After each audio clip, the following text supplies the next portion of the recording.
Effectivement, une cocotte minute qui était en train de monter en pression. L'affrontement militaire entre des groupes palestiniens dans leur diversité et l'armée israélienne, c'est pas nouveau. Il n'empêche que tout le monde a été surpris par l'ampleur de l'attaque, la violence de l'attaque du Hamas. Et les conséquences que cela a pu avoir, on le constate encore tous les jours un an plus tard. L'attaque du 7 octobre, c'est une première à tout niveau. C'est dès le départ que la riposte israélienne, elle va être terrible. L'objectif, c'est la destruction du Hamas. Et on disait à l'époque que Gaza était une prison à ciel ouvert. On pourrait dire maintenant que c'est un cimetière à ciel ouvert.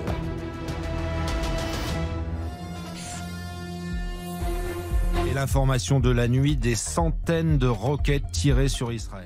Le bilan humain est déjà terrible. Ce 7 octobre, comme l'avait dit l'évêque d'Alger, il est sans excuse, mais pas sans cause. Si on veut comprendre où on en est au 7 octobre au matin, il faut remonter en arrière. Il faut aller jusqu'au conflit 1967, guerre israélo-arabe. Israël envahit en 67, en 6 jours, la Cisjordanie et donc la bande de Gaza. Cette occupation, elle va durer jusque dans les années 90, où on a un petit espoir. On a ces accords d'Oslo. Et à l'époque, il avait prévalu une méthode de négociation diplomatique qui consistait à dire « nous traçons la perspective possible » de la création d'un État palestinien, et un agenda avait été mis au point, qui n'a en réalité jamais été respecté. Depuis 1993, évidemment, il y a une dégradation totale, puisqu'il y a eu des attentats, des deux côtés, je le rappelle, mais que les extrémistes juifs ont aussi fait des attentats, et notamment ont assassiné le Premier ministre Rabin, qui avait le courage d'initier et de signer les accords d'Oslo avec son homologue palestinien de l'époque, Yasser Arafat. Les Palestiniens de leur côté vont se déchirer, et c'est là qu'apparaît notamment la division avec le Hamas, qui est un mouvement islamiste, qui refuse la paix avec Israël. Et on va arriver à la situation où aujourd'hui, on a l'autorité palestinienne, donc incarnée par Mahmoud Abbas, qui contrôle les grandes villes de Cisjordanie, et la bande de Gaza qui, elle, depuis 2007, est contrôlée par le Hamas. On a depuis 2007, à intervalles réguliers, des violences entre, d'un côté, Israël et le Hamas qui tient la bande de Gaza.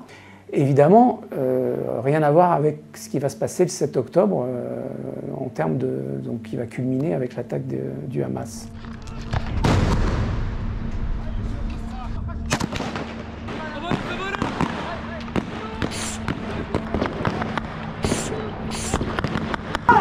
Yallah!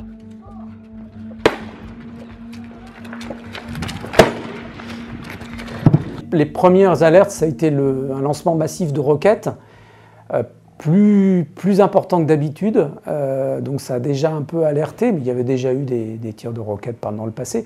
La vraie nouveauté, il y a des tirs de roquettes, c'est surtout le nombre de commandos du Hamas qui pénètrent. Il y a plusieurs centaines de combattants du Hamas, d'autres petites formations comme le djihad islamique et d'autres milices qui ont pénétré en Israël. Ça, c'est du jamais vu. Pour Israël, c'est vraiment une surprise totale et ce sera un traumatisme par la suite total parce qu'ils se sentaient vraiment à l'abri d'une attaque comme celle-ci parce qu'il y a cette clôture qui a été érigée au fil des ans. À certains endroits, c'est un mur de béton, comme le mur de Berlin. À d'autres endroits, c'est souvent une clôture grillagée, mais qui est clôture high-tech avec des détecteurs de mouvement, des détecteurs dans le sol pour voir s'il n'y a pas des gens qui passent par un tunnel. Et puis il y a les drones. Pour toute personne qui a été à Gaza avant le 7 octobre, il y a constamment, jour et nuit, des drones qui surveillent, qui filment ce qui se passe. Avec tout cet arsenal, Israël était persuadé que ça ne pouvait pas arriver. Alors c'est arrivé.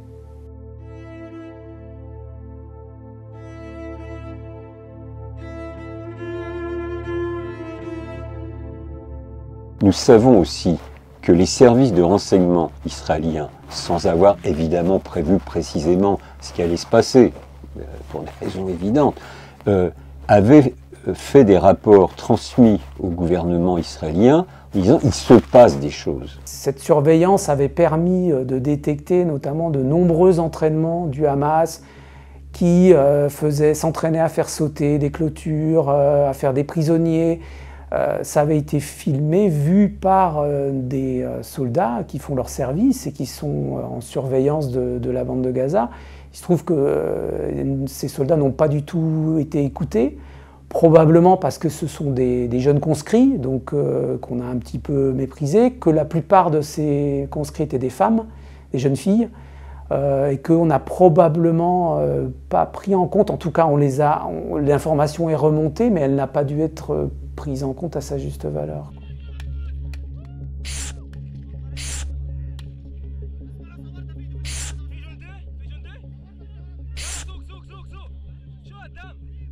Je pense qu'il y a eu un effet de surprise chez ces commandos et ces bataillons du Hamas.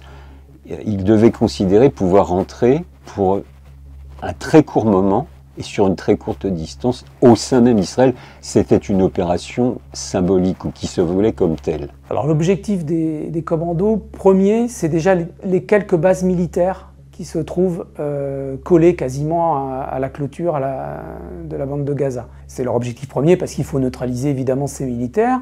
Ensuite, le deuxième objectif va être les localités qui se trouvent toujours près de la frontière. Et donc là, clairement, l'objectif, pour certains commandos, c'est clairement de commettre des exactions, de tuer, mais l'objectif, c'est surtout de faire des prisonniers militaires, de prendre des otages civils et de les ramener à Gaza pour avoir un moyen de pression après. Et nous savons qu'à la suite de ces milices armées du Hamas, se sont infiltrés en Israël des éléments totalement incontrôlés. Et là, plus rien n'a été effectivement contrôlé. Il y a eu des actes de type terroriste, puisque de nombreux civils israéliens ont été tués, certains dans leur lit, etc. S'attaquer indistinctement aux civils, ça relève de crimes de guerre, voire de crimes contre l'humanité.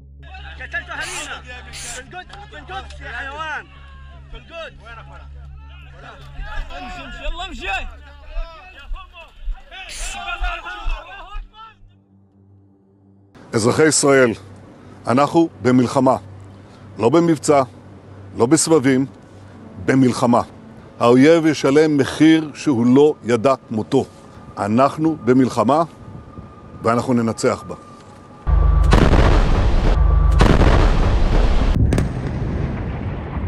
Le choc du 7 octobre, l'ampleur du bilan fait qu'on sait dès le départ que la riposte israélienne elle va être terrible.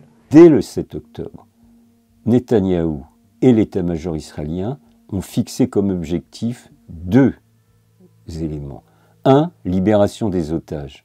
Ils n'y sont toujours pas parvenus. C'est terrible, ils n'y sont toujours pas parvenus et nous savons que malheureusement, de nombreux de ces otages sont morts. Et puis le deuxième objectif, qui m'a toujours paru totalement aberrant de la part de Netanyahou, c'était éradiquer le Hamas. Ce que tous les spécialistes disent impossible, puisque c'est avant tout un mouvement de résistance islamiste et qui restera là. Israël frappe, puisque Israël a décidé de frapper s'il y a des combattants du Hamas, et tant pis pour les pertes civiles.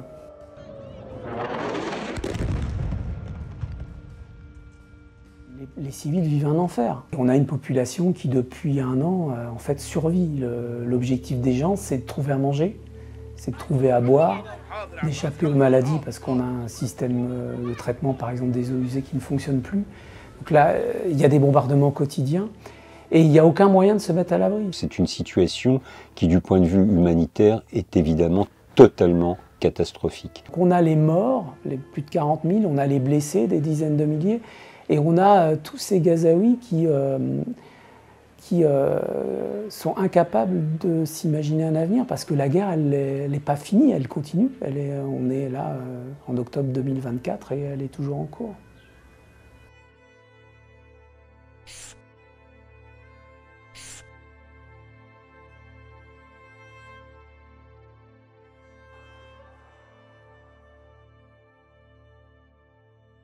Alors, un an après, une chose est claire, Israël a gagné cette guerre. Le Hamas, en tant que mouvement militaire, militairement, n'existe plus. Ils ne sont absolument plus en capacité de mener une offensive comme le 7 octobre, mais même moins importante. Le gouvernement israélien, l'État d'Israël marque des points. Oui, militairement, c'est incontestable. Mais en réalité, je suis de ceux qui considèrent que Netanyahou se tire une balle dans le pied tous les matins si on se place en perspective pour les intérêts d'Israël lui-même à terme. il se met dans une situation où il crée la haine. Et alors évidemment, le fait qu'il attaque le Liban, qu'il élimine Nasrallah, etc., tous les événements de ces dernières heures ou de ces derniers jours, prouvent qu'il se met à dos encore plus qu'à l'habitude les peuples de la région contre Israël. Très clairement, Israël aujourd'hui a gagné la guerre à Gaza et se tourne maintenant vers le second front, comme il l'appelle, c'est-à-dire la seconde menace, qui est le Hezbollah libanais, qui depuis un an frappait le nord d'Israël en soutien au Hamas. Le Hezbollah est encore plus organisé, plus discipliné, mieux armé que le Hamas. Donc le Hezbollah subit des pertes conjoncturelles. Clairement, Israël a décidé de taper très fort sur le Hezbollah, de démanteler une partie de son arsenal. Mais le Hezbollah ne sera pas éradiqué. C'est un acteur du jeu politique libanais et régional. Et je crains fort que derrière le Hezbollah, en réalité, le gros morceau pour Israël, pour Netanyahou, ce soit l'Iran. Une solution globale aux guerres et aux crises au Moyen-Orient, ça passe nécessairement par une négociation politique. Pour l'instant, ce n'est pas le choix d'Israël. Israël a fait le choix de se défendre et a fait le choix de l'option militaire. Personne n'est en mesure aujourd'hui de mettre en danger militairement Israël. Donc là, il y a une sorte d'aveuglement jusqu'au boutiste de la part de Netanyahou et surtout de son gouvernement, que je qualifie comme un gouvernement d'extrême droite, de suprémacistes juifs. Mais ces gens-là ne raisonnent pas sur le terme, je pense. Ils sont aveuglés par leur propre victoire, mais ces victoires, elles ne sont que conjoncturelles. De son côté, le Hamas ne signera aucun deal, ne libérera aucun otage, puisque c'est leur dernière carte, uniquement s'ils obtiennent la garantie que la guerre s'arrête définitivement et qu'Israël se retire de Gaza. Donc on est dans une impasse, et en plus on voit mal comment Israël pourrait récupérer ses otages sans négocier. Tant qu'il n'y aura pas une solution politique, il n'y aura pas de stabilisation de la région, et les événements de ces derniers jours nous le rappellent. Il faudra bien que les Palestiniens aient un État un jour, sinon le conflit continuera. À refuser un accord politique, Israël s'expose à des actes de violence, de terrorisme ou à d'autres 7 octobre, pas dans l'immédiat, mais dans un futur à moyen terme.